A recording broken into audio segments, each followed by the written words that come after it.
അടുത്തുമകലെയും ഈ ശബ്ദത്തിൻ്റെ പരിധിയിൽ ഞങ്ങളെ ശ്രവിക്കുന്ന എല്ലാ നല്ലവരായ ദേശനിവാസികൾക്കും വേഗം വരാമെന്നരുളി ചെയ്ത യേശുക്രിസ്തുവിൻ്റെ നാമത്തിലുള്ള വന്ദനത്തെ ഞങ്ങൾ അറിയിക്കുന്നു.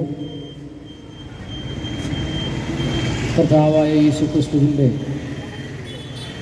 തിരുപ്പിറവിയെ ഓർമ്മപ്പെടുത്തുന്ന ക്രിസ്മസ് രാത്രി അടുത്തുകൊണ്ടിരിക്കുമ്പോൾ ക്രിസ്മസിൻ്റെ സമാധാന സന്ദേശവുമായി ഈ മൂശാരിക്കവലയുടെ പ്രദേശത്തേക്ക് കടന്നു വരുവാൻ സ്വർഗത്തിലെ ദൈവം ഞങ്ങൾക്കൊരുക്കിയ നല്ല അവസരത്തിനായി ഞങ്ങൾ ദൈവത്തിന് നന്ദി പറയുന്നു. റിവൈവൽ ക്രിസ്ത്യൻ പ്രയർ ഫെലോഷിപ്പ് ദൈവസഭയുടെ ആഭിമുഖ്യത്തിലാണ് ഈ പ്രവർത്തനങ്ങൾ ഇവിടെ നടന്നുകൊണ്ടിരിക്കുന്നത്. വളരെ അനുഗ്രഹിക്കപ്പെട്ട രീതിയിൽ ഈ പ്രവർത്തനങ്ങൾ നടക്കുവാൻ തക്കവണ്ണം ദൈവം സഹായിച്ചല്ലോ. മനോഹരമേറിയ പാട്ടുകൾ ശ്രവിക്കുവാൻ തക്കവണ്ണം ദൈവം നമ്മളെ സഹായിച്ചു. തുടർന്നും അല്പനിമിഷം കൂടെ സ്നേഹ സന്ദേശത്തിലേക്ക് നിങ്ങളുടെ ശ്രദ്ധയെ ഞങ്ങൾ ആർദ്രവുമായി സ്വാഗതം ചെയ്യുന്നു. ലോകത്തിൽ യേശുക്രിസ്തുവിൻ്റെ ജനനത്തെ കൊണ്ടാടിക്കൊണ്ട് ലോകമെമ്പാടുമുള്ള ക്രൈസ്തവരും മറ്റ് നാനാ ജാതിമത വ്യത്യാസമില്ലാതെ പ്രിയപ്പെട്ടവരെല്ലാവരും തിരുപ്പിറവിയെ കൊണ്ടാടുന്ന ഈ സമയം യേശുക്രിസ്തുവിൻ്റെ ജനനം, ജീവിതം, തൻ്റെ ക്രൂശീകരണം, ഉയർത്തെഴുന്നേൽപ്പ് എന്നീ സംഭവങ്ങളെ പരാമർശിച്ചുകൊണ്ട് ഒരു ചെറിയ ചിന്ത നിങ്ങളുമായി പങ്കുവച്ച് ഈ സന്ദേശം ഇവിടെ ഉപസംഹരിക്കുവാൻ ഞങ്ങൾ ആഗ്രഹിക്കുക. ആരാണ് യേശു ക്രിസ്തു എന്ന് ചോദിച്ചാൽ പൗലോസ് അതിന് മറുപടി തരുന്നത് ദാവീദിൻ്റെ സന്തതിയായി ജനിച്ച് മരിച്ച് അടക്കപ്പെട്ട് ഉയർത്തെഴുന്നേറ്റ യേശു ക്രിസ്തു ആകുന്നു സുവിശേഷം അഥവാ സന്ദേശം, സത്യസന്ദേശം, സ്നേഹ സന്ദേശം എന്നൊക്കെ പറയുവാൻ തക്കവണ്ണം ഇടയാകുന്നു. ആരാണ് യേശു? പലർക്കും അറിയാത്ത ഒരു കാര്യമാണ് ആരാണ് യേശു. പലരോടും യേശു ആരാണെന്ന് ചോദിച്ചാൽ പല പല അഭിപ്രായങ്ങൾ നമുക്ക് കേൾക്കുവാൻ തക്കവണ്ണം ഇടയാകും. ആരാണ് യേശു എന്ന് ചോദിച്ചാൽ അതിന് മറുപടി പറയുന്ന ഇപ്രകാരമാണ്: യേശു ആരല്ല എന്ന് പറയുവാൻ ഞങ്ങൾ ആഗ്രഹിക്കുന്നു. യേശു ഒരു മതസ്ഥാപകനല്ല, യേശു ഒരു രാഷ്ട്രീയക്കാരനല്ല, യേശു ഒരു തത്വചിന്തകനല്ല, യേശു ഒരു ചരിത്ര പുരുഷൻ മാത്രമല്ല, യേശു ഒരു മനുഷ്യൻ മാത്രമല്ല. പിന്നെ ആരാണ് യേശു? യേശു ആരാണെന്ന് ചോദിച്ചാൽ വിശുദ്ധ വേദപുസ്തകം ഇപ്രകാരം പറയുന്നു: ദൈവത്തോടിരിക്കെ, ദൈവത്തോട് കൂടെ ഇരിക്കുമ്പോൾ തന്നെ ദൈവത്തോടുള്ള സമത്വം മുറുകെ പിടിക്കാതെ ഈ താണലോകത്തിലേക്ക് വേഷത്തിൽ മനുഷ്യനായി ഇറങ്ങി വന്ന കന്യകയിൽ ജനനം കൊണ്ട സാക്ഷാൽ ദൈവമാണ് യേശു. ഈ സന്ധ്യാസമയം മൂശാരി കവലയോട് ഞങ്ങൾക്ക് വിളിച്ചു പറയുവാനുള്ളത് ആ യേശു ക്രിസ്തുവിൻ്റെ ഈ ലോകത്തിലേക്കുള്ള ആഗമന ഉദ്ദേശം എന്തെന്നുള്ളതാണ് നിങ്ങളുമായി പങ്കുവെക്കുവാൻ ആഗ്രഹിക്കുന്നത്. യേശു ക്രിസ്തു കേവലം ഒരു മനുഷ്യനല്ല, കേവലം ഒരു രാഷ്ട്ര നിർമ്മാതാവല്ല, ഒരു രാഷ്ട്ര തന്ത്രജ്ഞനല്ല. യേശു ക്രിസ്തു കേവലം ഒരു ഗുരുവല്ല, മറിച്ച് യേശു ക്രിസ്തു സാക്ഷാൽ ദൈവമാകുന്നു. ദൈവമായിരിക്കുന്ന യേശു എന്തിനു വേണ്ടി ലോകത്തിലേക്ക് ഇറങ്ങി വന്ന് മനുഷ്യനായി തീർന്നു? യേശുക്രിസ്തു ലോകത്തിലേക്ക് വന്നത് എന്തിനെന്നുള്ള ചോദ്യത്തിന് മറുപടി വിശുദ്ധ വേദപുസ്തകം വിളിച്ചു പറയുന്നു: മനുഷ്യന്റെ പാപത്തിന് പരിഹാരം വരുത്തുവാൻ യേശുക്രിസ്തു ലോകത്തിലേക്ക് വന്നു. ആ സന്ദേശം, ആ വരവ്, അത് സത്യവും എല്ലാവർക്കും വിശ്വാസയോഗ്യമാകുന്ന വചനമെന്ന് വിശുദ്ധ പൗലോസ്ലീഹ വിളിച്ചു പറയുകയാണ്. അപ്പോൾ പാപത്തിന് പരിഹാരം വരുത്തുവാൻ യേശു ലോകത്തിലേക്ക് വന്നു എന്ന് പറയുമ്പോൾ മനുഷ്യനെങ്ങനെ പാപിയായി തീർന്നു എന്നുള്ള ചോദ്യം വരും. അതിനും വിശുദ്ധ വേദപുസ്തകം മറുപടി തരുന്നത് ഉൽപ്പത്തി പുസ്തകത്തിലാണ്. ആദിമ മാതാപിതാക്കളായ ആദവും ഹവ്വയും ദൈവത്തിന്റെ പദ്ധതിയിൽ നിന്നും പുറത്തായപ്പോൾ, ദൈവത്തോട് അനുസരണക്കേട് കാണിച്ചു പാപം അവരുടെ ജീവിതത്തിൽ പ്രവേശിക്കുവാൻ തക്കവണ്ണമിടയായി. അങ്ങനെ ആദമിലൂടെ പുറത്തു വന്ന സകല മാനവകുലവും പാപത്തിന് അടിമയായി തീർന്നപ്പോൾ, പാപത്തിന് പരിഹാരം എങ്ങനെ വരുത്താമെന്ന് ആലോചിച്ച് പലവിധ കാര്യങ്ങൾ ലോകത്തിൽ നടത്തിക്കൊണ്ടിരിക്കുക. അങ്ങനെ പലവിധ കാര്യങ്ങൾ, യാഗങ്ങൾ തുടങ്ങിയ കാര്യങ്ങളിലൂടെ പാപത്തിന് പരിഹാരം വരുത്തുവാൻ മനുഷ്യൻ ശ്രമിച്ചുകൊണ്ടിരിക്കുമ്പോൾ, അങ്ങനെയുള്ള പ്രവൃത്തികൾക്കൊന്നും പാപത്തിന് പരിഹാരം വരുവാൻ കഴിയാതിരുന്ന കാലഘട്ടത്തിൽ സ്വർഗത്തിലെ ദൈവം തന്റെ ഏകജാതനാകുന്ന പുത്രനെ ഭൂമിയിലേക്ക് അയച്ചു, മനുഷ്യന്റെ പാപത്തിന് പരിഹാരം വരുത്തുവാൻ. എങ്ങനെയാണ് യേശുക്രിസ്തു പാപത്തിന് പരിഹാരം വരുത്തിയെന്ന് ചോദിച്ചാൽ, വിശുദ്ധ വേദപുസ്തകം പറയുന്നു, അവന്റെ പുത്രനാകുന്ന യേശുക്രിസ്തുവിന്റെ രക്തം നിങ്ങളുടെ സകല പാപവും പോക്കി നിങ്ങളെ ശുദ്ധിയുള്ളവരാക്കും. അങ്ങനെ യേശുക്രിസ്തു മനുഷ്യകുലത്തിന്റെ പാപത്തെ പരിഹരിക്കുവാൻ ലോകത്തിലേക്ക് വന്നു എന്നുള്ള വചനം വിശ്വാസയോഗ്യവും സത്യവുമാകുന്നുവെങ്കിൽ, ആരാണ് യേശുക്രിസ്തു? സാക്ഷാൽ ദൈവമാകുന്നു യേശുക്രിസ്തു. ആ സാക്ഷാൽ ദൈവമാകുന്ന യേശുക്രിസ്തു മനുഷ്യന്റെ പാപത്തിന് പരിഹാരം വരുത്തുവാൻ ലോകത്തിലേക്ക് കടന്നു വന്നു. ഒന്നാമത്തെ ഭാഗം പറയുന്നു, യേശു എന്തിനു വേണ്ടി ലോകത്തിലേക്ക് വന്നു? അത് മനുഷ്യന്റെ പാപത്തിന് പരിഹാരം വരുത്തുവാൻ. രണ്ടാമത്, യേശു എന്തിനു വേണ്ടി ലോകത്തിലേക്ക് വന്നു എന്ന ചോദ്യത്തിന് മറുപടി തരുന്നത് മനുഷ്യന് നിത്യജീവൻ നൽകിത്തരുവാൻ. ആദമ്യ പാപം മനുഷ്യനെ മരണത്തിലേക്ക് വീഴ്ത്തിയപ്പോൾ, മനുഷ്യൻ മരണത്തിലേക്ക് നിവദിക്കപ്പെട്ടപ്പോൾ, നിത്യമരണത്തിൽ നിന്നും മനുഷ്യന് ജീവൻ നൽകുവാൻ വേണ്ടി യേശുക്രിസ്തു ലോകത്തിലേക്ക് വന്നു. യേശുക്രിസ്തു തന്റെ 33 തിരുവയസ്സ് വരെയുള്ള 3.5 വർഷത്തെ പരസ്യ ശുശ്രൂഷ കാലത്തിൽ യേശു ഇപ്രകാരം പറഞ്ഞു, ഞാൻ നല്ല ഇടയനാകുന്നു. ഞാൻ നല്ല ഇടയനാകുമ്പോൾ തന്നെ നല്ല ഇടയൻ ആടുകൾക്ക് വേണ്ടി തന്റെ ജീവനെ കൊടുക്കും. ആടുകൾക്ക് വേണ്ടി ജീവനെ കൊടുക്കുക മാത്രമല്ല ഞാൻ വന്നത്, ജീവൻ ഉണ്ടാകേണ്ടതിനും സമൃദ്ധിയായ ജീവൻ ഉണ്ടാകേണ്ടതിനും വേണ്ടി ഞാൻ വന്നു. എന്റെ അടുക്കൽ വരുന്നവൻ അവൻ ജീവനുള്ള ഉറവയിൽ നിന്നും കുടിക്കും എന്ന് പറഞ്ഞാൽ, നിത്യമരണത്തിൽ നിന്നും മനുഷ്യരെ നിത്യജീവങ്കലേക്ക് നടത്തുവാൻ യേശുക്രിസ്തു ലോകത്തിലേക്ക് വന്നു. മൂന്നാമതായി, എന്തിനാ യേശുക്രിസ്തു ലോകത്തിലേക്ക് വന്നു എന്ന് ചോദിച്ചാൽ, യേശുക്രിസ്തു പാപികളെ തേടി ലോകത്തിലേക്ക് വന്നു എന്ന് പറയുവാൻ തക്കവണ്ണമിടയാകും. പാപികളെ തേടി വന്ന യേശുക്രിസ്തു പാപമില്ലാത്തവരായി ലോകത്തിലേക്ക് വന്നു. മനുഷ്യകുലത്തിന്റെയും പാപവും പേറിക്കൊണ്ട് കാൽവറിയിൽ മരിക്കുവാൻ തക്കവണ്ണമിടയായി. ഇന്ന് നമ്മളിവിടെ ക്രിസ്മസിന്റെ അല്ലെങ്കിൽ യേശുവിന്റെ ജനനത്തോടുള്ള ബന്ധത്തിൽ ആഘോഷങ്ങളൊക്കെ നടത്തിക്കൊണ്ടിരിക്കുമ്പോൾ, പ്രിയരെ, യേശു എന്തിനു വേണ്ടി ലോകത്തിൽ ജനിച്ചു എന്നുള്ള കാര്യം നിങ്ങൾ മറന്നു പോകരുത്. യേശു ലോകത്തിലേക്ക് ജനിച്ചത് കേവലം ആഘോഷങ്ങളുടെ നിറവിൽ മനുഷ്യനെ ഇങ്ങനെ സംതൃപ്തിപ്പെടുത്തിയുള്ള ജീവിതം മുൻപോട്ട് നയിക്കുവാനല്ല. ആദമ്യ പാപം അഥവാ പിശാചിന്റെ പ്രവൃത്തി, അതിലൂടെ ഉണ്ടായ പാപപ്രവൃത്തിയെ അഴിക്കുവാൻ യേശു ലോകത്തിലേക്ക് വന്നു. മനുഷ്യന്റെ പാപത്തിന് പരിഹാരം വരുത്തുവാൻ യേശുക്രിസ്തു കാൽവറിയുടെ കുലക്കളത്തിൽ മരിച്ചു. യേശുക്രിസ്തു മരിച്ചതുകൊണ്ട് മനുഷ്യന്റെ പാപം മാറിയോ എന്ന് ചോദിച്ചാൽ, വിശുദ്ധ വേദപുസ്തകം പറയുന്നു, അവന്റെ അടിപ്പിണരുകളാൽ പാപമെന്ന രോഗത്തിൽ നിന്നും സകലർക്കും സൗഖ്യമുണ്ടായി. എങ്ങനെ ഈ പാപമങ്കുരമാകുന്ന ജീവിതം ലോകത്തിലേക്ക് പ്രവേശിച്ചെന്ന് ചോദിച്ചാൽ, വേദപുസ്തകം പറയുന്നു, പിശാചിന്റെ പ്രവൃത്തികൾ പാപത്തിന് വഴിയിട്ടുകൊണ്ടിരിക്കുക. അങ്ങനെയെങ്കിൽ എന്തിനു വേണ്ടി യേശുക്രിസ്തു വന്നു എന്ന് ചോദിച്ചാൽ, വിശുദ്ധ വേദപുസ്തകം 4-ാമതായി ഉത്തരം പറയുന്നത്, പിശാചിന്റെ സകല പ്രവൃത്തികളെയും അഴിക്കുവാൻ യേശു ലോകത്തിലേക്ക് വന്നു. എന്താ പിശാചിന്റെ പ്രവൃത്തി എന്ന് ചോദിച്ചാൽ, പിശാചിന്റെ പ്രവൃത്തി മനുഷ്യനെ ദൈവത്തിൽ നിന്നും അകറ്റുക എന്നുള്ളത്. സത്യദൈവമാകുന്ന, നിത്യരാജാവാകുന്ന, എന്നേക്കും അരിനായി നിൽക്കുന്ന, വിശുദ്ധനായിരിക്കുന്ന ദൈവത്തിൽ നിന്നും മനുഷ്യനെ അകറ്റുവാൻ ഈ ലോകത്തിൽ പിശാച് തന്റെ പ്രവൃത്തികൾ ചെയ്തുകൊണ്ടിരിക്കുക.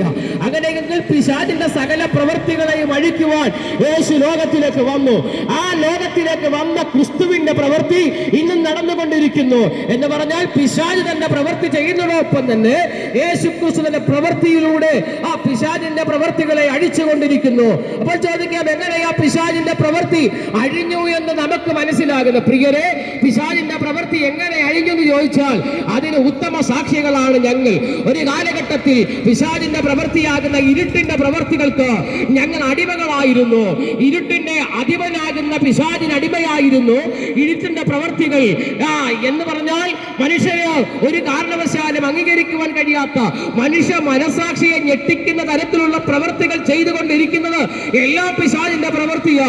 അങ്ങനെയെങ്കിൽ ഈ കാലഘട്ടങ്ങളിൽ നമ്മളുടെ മുൻപിൽ വരുന്ന വാർത്തകളും നമ്മൾ കാണുന്ന മാധ്യമങ്ങളിലൂടെയുള്ള നമ്മൾ ശ്രവിക്കുന്ന കാണുന്ന വാർത്തകളെന്ന് നോക്കിയേ, എത്ര ഭയാനകമാകുന്ന, എത്ര ഭീതിജനമാകുന്ന വാർത്തകളാ കേൾക്കുന്നത്. അത് പൈശാചിക പ്രവർത്തികളെന്ന് നമുക്കതിനെ വേർതിരിച്ചു കാണുവാൻ തക്കവണ്ണമിടയാകും. ഒരു കാലഘട്ടത്തിൽ അങ്ങനെയുള്ള പൈശാചിക പ്രവർത്തികൾക്ക് അടിമകളായിരുന്നു.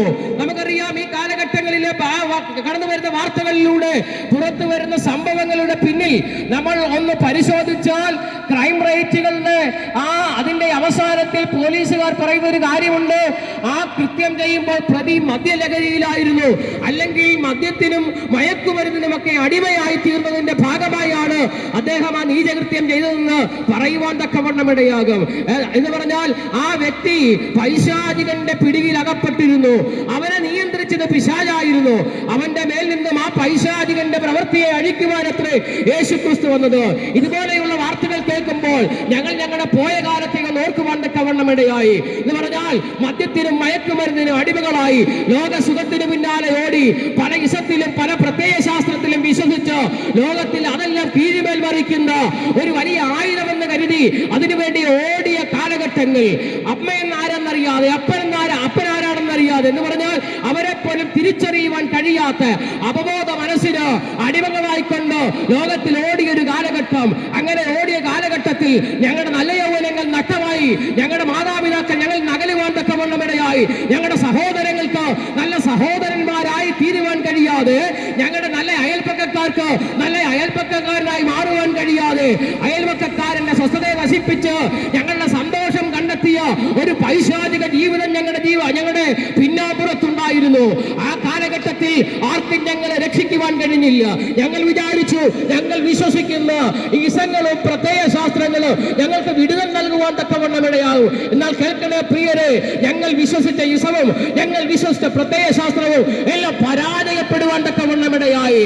ആശയറ്റവരായി മരണത്തെ മാത്രം ആഗ്രഹിച്ചുകൊണ്ട് ലോകത്തിൽ ജീവിച്ചൊരു കാലഘട്ടം. ഒരു തുണ്ട് കയറിലും അല്പം വിഷത്തിലോ ഞങ്ങളുടെ ജീവിതം അവസാനിപ്പിക്കാമെന്ന് കരുതി പല പ്രാവശ്യം അതിനായി ഒരുങ്ങിയ പ്രിയപ്പെട്ടവരാ പലരും ഞങ്ങൾ ഇവിടെ ഉള്ളത്. അങ്ങനെ ഇരിക്കുന്ന ഞങ്ങളുടെ ജീവിതത്തിൽ മനുഷ്യനായി മാറുവാൻ, ഞങ്ങളുടെ ജീവിതത്തിൽ സന്തോഷം ഉൾക്കൊള്ളുവാൻ, ഇന്ന് ഇവിടെ നിന്നുകൊണ്ട് സത്യസുവിശേഷത്തെ, സ്നേഹസുവിശേഷത്തെ അറിയിക്കുവാൻ ഞങ്ങളെ പ്രാപ്തന്മാരാക്കി മാറ്റിയത് ഇസമല്ല, പ്രത്യയ ശാസ്ത്രമല്ല, മറിച്ച് ഞങ്ങൾ ഇന്ന് പ്രസംഗിക്കുന്ന യേശുക്രിസ്തുവ. അതുകൊണ്ട് ഈ മൂശാരി കവലയുടെ തെരുവോരത്ത് ഞങ്ങൾ ധൈര്യത്തോടെ വിളിച്ചു പറയോ, മറ്റൊരുത്തരും രക്ഷയില്ല. നാം രക്ഷിക്കപ്പെടുവാൻ ആകാശത്തിന്റെ കീഴിൽ മനുഷ്യരുടെ ഇടയിൽ നൽകപ്പെട്ട ഏക സത്യ നിത്യനാമമാകുന്ന യേശുക്രിസ്തുവിന്റെ നാമം മാത്രമേ ഉള്ളൂ. ഞാൻ പറഞ്ഞല്ലോ, പാപത്തിന്റെ പരിഹാരം വരുത്തുവാൻ, പിശാചിന്റെ സകല പ്രവൃത്തികളെ അഴിക്കുവാൻ യേശുക്രിസ്തു ലോകത്തിലേക്ക് വന്നു. അങ്ങനെ പിശാചിന്റെ പ്രവൃത്തിയിൽ അടിമയായിരുന്ന, മദ്യത്തിനും മയക്കുമരുന്നിനും മറ്റ് ലഹരി പദാർത്ഥത്തിനും അടിമകളായിരുന്ന ഞങ്ങളെ അവിടെ നിന്നും വേർതിരിക്കുവാൻ ആർക്കും കഴിയാതിരുന്നപ്പോൾ ദേശത്തിനും നാട്ടുകാർക്കും വീട്ടുകാർക്കും കൊള്ളരുതാത്തവരായി തീർന്ന് സകലരാലും ഉപേക്ഷിക്കപ്പെട്ട് മരണം കാത്തിരുന്ന കാലത്തും മരണം പോലും ഞങ്ങളെ തേടിയെത്താതിരുന്നപ്പോൾ ഞങ്ങളെ തേടിയെത്തിയ ഒരു സ്നേഹമുണ്ട്. അതാണ് യേശുക്രിസ്തുവിന്റെ സ്നേഹം. ഇന്നേക്ക് 2025 വർഷത്തിന് മുൻപ് പാലസ്തീന്റെ പച്ചമണ്ണിൽ ഒരു മനുഷ്യനായി പിറവി കൊണ്ട് എന്റെ പാപത്തിന് വേണ്ടി അല്ല, കേൾക്കുന്ന നിങ്ങളുടെ പാപത്തിന് വേണ്ടി, നമ്മുടെ എല്ലാവരുടെയും പാപത്തിന് വേണ്ടി ഇക ലോകത്തിലേക്ക് ഇറങ്ങി വന്ന് കാൽവരിയുടെ കുലക്കളത്തിൽ നമുക്കെല്ലാവർക്കും വേണ്ടി ജീവനെ വെച്ചു തന്നു യേശുക്രിസ്തു. ആ യേശുക്രിസ്തു ലോകത്തിലെ സകല പാപികളെയും സ്നേഹിക്കുന്നു, സകല മനുഷ്യരെയും സ്നേഹിക്കുന്നു. പ്രിയരെ, യേശു ഒരു പ്രത്യേക വിഭാഗത്തിന്റെ ദൈവമല്ല. യേശുക്രിസ്തു ക്രിസ്ത്യാനികളുടെ ദൈവമല്ല. യേശുക്രിസ്തു ഒരു മതസ്ഥാപകനല്ല. യേശുക്രിസ്തു ഒരു മാർഗത്തിന്റെ സ്ഥാപകന. ആ മാർഗമത്രേ സ്നേഹത്തിന്റെ മാർഗം. ഇന്ന് ഞങ്ങൾ ഇവിടെ പ്രഘോഷിക്കുന്ന ആ ഞങ്ങൾക്ക് രൂപാന്തരം നൽകി. പ്രിയരെ, പിശാചിന്റെ പ്രവർത്തികൾ ലോകത്തിൽ വല്ലാതെ കൂടിക്കൊണ്ടിരിക്കുക. ഇരുട്ടിന്റെ പ്രവർത്തികൾ വല്ലാതെ കൂടിക്കൊണ്ട് മൂർച്ഛന്യ അവസ്ഥയിലേക്ക് വരുമ്പോൾ പല ഭവനങ്ങളിലും അതിൻ്റെ വല്ലാത്ത പൈശാചിക പ്രവർത്തികൾ നമ്മൾ കണ്ടുകൊണ്ടിരിക്കുമ്പോൾ തലമുറകളിലൂടെ, ഭാര്യമാരിലൂടെ, ഭർത്താക്കന്മാരിലൂടെ, അമ്മയപ്പന്മാരിലൂടെയൊക്കെ ഇതിങ്ങനെ വെളിപ്പെട്ട് വരികയാണ്. വിശുദ്ധ വേദപുസ്തകത്തിൽ ഇപ്രകാരം ഒരു വാക്യമുണ്ട്: മാനത്തോടിരിക്കുന്ന മനുഷ്യൻ വിവേകഹീനനായാൽ നശിച്ചു പോകുന്ന മൃഗങ്ങൾക്ക് തുല്യനത്രേ. ഈ വാക്യത്തെ അന്വർത്ഥമാക്കിക്കൊണ്ട് വിദ്യാഭ്യാസ രംഗത്ത് ഏറ്റവും ഉന്നതിയിൽ നിൽക്കുന്ന മലയാളികളായിരിക്കുന്ന നമ്മൾ ഏറ്റവും അകപ്പതിച്ചു പോകുന്ന ഒരു കാലയളവില വന്നിരിക്കുന്നത്. അമ്മയെ അറിയുവാൻ കഴിയാത്ത, അപ്പനെ അറിയുവാൻ കഴിയാത്ത, സഹോദരങ്ങളെ അറിയുവാൻ കഴിയാത്ത ഒരു കൂട്ടം തലമുറ വളർന്നു വരുമ്പോൾ ഇന്ന് ഈ രാത്രിയിൽ ഞങ്ങളുടെ ഈ സന്ദേശം കേൾക്കുന്ന പ്രിയരെ, ഇതിനൊക്കെ എങ്ങനെ ഒരു മാറ്റം വരുത്തുവാൻ കഴിയും? പ്രിയരെ, ഇവിടുത്തെ ഡി അഡിക്ഷൻ സെന്ററുകൾക്ക് ഇതിനൊരു മാറ്റം വരുത്തുവാൻ കഴിയത്തില്ല. ഇവിടുത്തെ അധികാരികൾക്ക് ഇതിനൊരു മാറ്റം വരുത്തുവാൻ കഴിയുമോ? ഇല്ല. മനുഷ്യന്റെ മനസ്സിനെ മാറ്റുവാൻ ഇസവും പ്രത്യയശാസ്ത്രങ്ങളും മരുന്നുകളും ഒന്നും കണ്ടുപിടിക്കാതിരിക്കുമ്പോൾ മനുഷ്യന്റെ മനസ്സിനെ മാറ്റി മനുഷ്യനെ തിന്നുന്ന നരഭോജികളെ നരസ്നേഹികളാക്കി മാറ്റിയ ഒരേ ഒരു സന്ദേശമേ ഉള്ളൂ. ഇന്ന് രാത്രി ഞങ്ങൾ ഉയർത്തുന്ന യേശു ക്രിസ്തുവിന്റെ സന്ദേശം. 5 വണ്ടരകളിൽ ഈ ലോകത്തെ കീഴ്മേൽ മറിച്ചുകൊണ്ട് സ്നേഹമെന്ന ഒറ്റ ആ ആയുധത്താൽ കീഴ്മേൽ മറിച്ചുകൊണ്ട് ലോകത്തിൽ ഇന്നും ജയോത്സവമായി നടക്കുന്ന യേശു ക്രിസ്തുവിന്റെ നല്ല സ്നേഹ സന്ദേശം ഇന്ന് രാത്രി ഞങ്ങൾ പ്രഖ്യാപിക്കുക. ഞങ്ങൾ മൂശാരിക്കവലയോട് പറയാം: മൂശാരിക്കവല ദേശമേ, ആരെങ്കിലും സമാധാനമില്ലാതെ മദ്യത്തിനും മയക്കുമരുന്നിനും അടിമയായി ഇതിനൊരു വിമോചനം ഞാൻ ആഗ്രഹിക്കുന്നു, പക്ഷേ അത് നടക്കുന്നില്ല. ഞാൻ ഒത്തിരി ഡി അഡിക്ഷൻ സെന്ററിൽ പോയി. എന്റെ തലമുറയോർത്ത് എനിക്ക് ഭാരമുണ്ട്, എന്റെ കുടുംബത്തെ ഓർത്ത് എനിക്ക് ഭാരമുണ്ട്. എനിക്കൊരു വിമോചനം വേണമെന്ന് ആരെങ്കിലും ആഗ്രഹിച്ചാൽ മരുന്നിന് തരുവാൻ കഴിയാത്ത, ലോകത്തിലെ മദ്യത്തിന് തരുവാൻ കഴിയാത്ത, ലോകത്തിലെ മയക്കുമരുന്നിന് തരുവാൻ കഴിയാത്ത ഒരു സന്തോഷം ഞങ്ങൾ നിങ്ങളുമായി പങ്കുവെക്കുക, ഒരു സമാധാനം ഞങ്ങൾ നിങ്ങളുമായി പങ്കുവെക്കുക. എന്താണെന്ന് അറിയാമോ? സകല ബുദ്ധിയെയും കവിയുന്ന ദൈവത്തിന്റെ സമാധാനം. നിന്റെ ബുദ്ധിക്ക് എത്തുവാൻ കഴിയാത്ത, നിന്റെ ബുദ്ധി കൊണ്ട് ചിന്തിച്ച് പിടിച്ചടക്കുവാൻ കഴിയാത്ത ഒരു സമാധാനമുണ്ട്. ആ സമാധാനം നിന്റെ ഭവനത്തിലേക്ക് വരുമ്പോൾ നിന്റെ ജീവിതത്തിലെ പ്രതിസന്ധികൾ മാറുവാൻ തക്കവണ്ണമിടയാകും. ഒരു കാലഘട്ടത്തിൽ പരാജയത്തിന്റെ പടുകുഴിയിൽ കിടന്ന് ഞങ്ങളെ വിജയിച്ച് കയറ്റുവാൻ, വിജയിച്ച് ജീവിച്ച് കാണിക്കുവാൻ ഞങ്ങളെ പഠിപ്പിച്ച് സ്നേഹ സന്ദേശമാകുന്ന യേശു ക്രിസ്തുവിലേക്ക് ഞങ്ങൾ മൂശാരിക്കവല പ്രദേശത്തെ ആഹ്വാനം ചെയ്യുകയാണ്. ഞങ്ങളുടെ ഈ ലഘു സന്ദേശം ഇവിടെ അവസാനിപ്പിക്കുവാൻ സമയമായി. പ്രിയരെ, ഇന്നേക്ക് 2025 വർഷങ്ങൾക്ക് മുൻപ് മനുഷ്യനായി ലോകത്തിലേക്ക് വന്ന യേശുക്രിസ്തു ലോകത്തിലേക്ക് വന്നത് പാപിയായിരുന്ന എന്നെയും നിങ്ങളും തേടിയ. യേശുക്രിസ്തു ലോകത്തിലേക്ക് വന്നത് നിത്യമരണത്തിന് അടിമയായിരുന്ന എന്നെയും നിങ്ങളെയും തേടിയ. യേശുക്രിസ്തു ലോകത്തിലേക്ക് വന്നത് നമ്മുടെ മേലിട്ടിരുന്ന പൈശാചിക ബന്ധനങ്ങളെ അഴിച്ചു മാറ്റുവാനാണ്. പ്രിയരെ, ഇന്നേക്ക് 2025 വർഷത്തിന് മുൻപ് കാൽവറിയിൽ യേശുക്രിസ്തു ക്രൂശിൽ മരിച്ച ആ ദിവസം അത് സംഭവിക്കുവാൻ തക്കവണ്ണമിടയായി. ഇനി നമ്മൾ ആരും പാപികളല്ല. നമുക്ക് പാപത്തിനൊരു വിമോചനം ഉണ്ടായി. എപ്രകാരം ആ വിമോചനം നമുക്ക് ലഭ്യമാകുവാൻ തക്കവണ്ണമിടയാകും. പ്രിയരെ, ആ രക്ഷ സൗജന്യമത്രേ. ആ രക്ഷയ്ക്ക് കാശ് കൊടുക്കണ്ട, കാതം നടക്കണ്ട. പിന്നെന്ത് ചെയ്യണം? നിങ്ങളായിരിക്കുന്ന സ്ഥലം ഏതുമായിക്കൊള്ളട്ടെ, നിങ്ങളുടെ അവസ്ഥ എന്തുമായിക്കൊള്ളട്ടെ, നിങ്ങൾ ഏത് ജാതിക്കാരനോ, ഏത് മതക്കാരനോ, കുലക്കാരനോ, ഏത് വർഗക്കാരനോ വർണ്ണക്കാരനോ ഒന്നും ദൈവത്തിന് പ്രശ്നമല്ല. ഇന്ന് രാത്രിയിൽ നിങ്ങളുടെ ഹൃദയത്തിന്റെ വാതിൽ യേശുവിന് വേണ്ടി ഇത് തുറക്കുവാൻ ആരെങ്കിലും ആഗ്രഹിക്കുന്നുണ്ടോ? ദൈവത്തിന്റെ വചനം പറയുന്നു, ഇതാകുന്നു സുപ്രസാദകാലം, ഇപ്പോഴാകുന്നു രക്ഷാ ദിവസം. നാളെ എന്ന് പറഞ്ഞ് മാറ്റിവെക്കരുത്. നാളെ എന്നത് നമുക്കുള്ളതല്ലല്ലോ. ഇന്ന് നമ്മുടെ ശ്വാസം, നമ്മുടെ ജീവൻ നമ്മളെ വിട്ടുപോയാൽ നിന്റെ നിത്യത നീ എവിടെ കഴിക്കും മനുഷ്യ? വിശുദ്ധ വേദപുസ്തകത്തിലെ പ്രസക്തമായ ചോദ്യമാണ്. ആ ചോദ്യത്തിന് മുൻപിൽ നമ്മുടെ നിത്യത സ്വർഗത്തിൽ ദൈവത്തോടുകൂടെ കഴിക്കുവാൻ വേണ്ടിയാണ് മാനവകുലത്തിന്റെ പാപത്തിന് പരിഹാരത്തിനായി യേശു ഭൂമിയിലേക്ക് വന്നത്. ആ ക്രിസ്തുവിന്റെ ആ ജനനം നമ്മുടെ ജീവിതത്തിന് അനുഗ്രഹമായി തീരട്ടെ.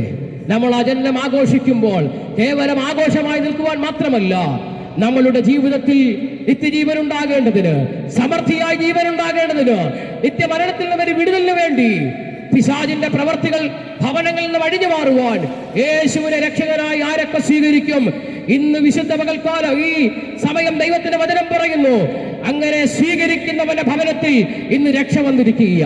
ഈ രക്ഷയുടെ സന്ദേശം ഞങ്ങൾ ഇവിടെ പറഞ്ഞവസാനിപ്പിക്കുമ്പോൾ ഒരു പ്രാവശ്യം കൂടെ ഉറക്കെ പ്രഖ്യാപിക്കുന്നു, ദേശമേ കേൾക്കാം, ഊശാരിക്കവനെ അറിയുക, മറ്റൊരുത്തരിലും രക്ഷയില്ല.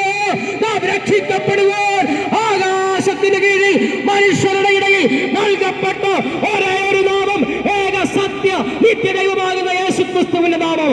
ആ നാമത്തിലുള്ള രക്ഷയെങ്കിലേക്ക് നിങ്ങളെ ആർദ്രമായി സ്വാഗതം ചെയ്തുകൊണ്ട് ഞങ്ങളുടെ ഈ ലഘുപ്രഭാഷണം ഇവിടെ ഉപസംഹരിക്കുന്നു.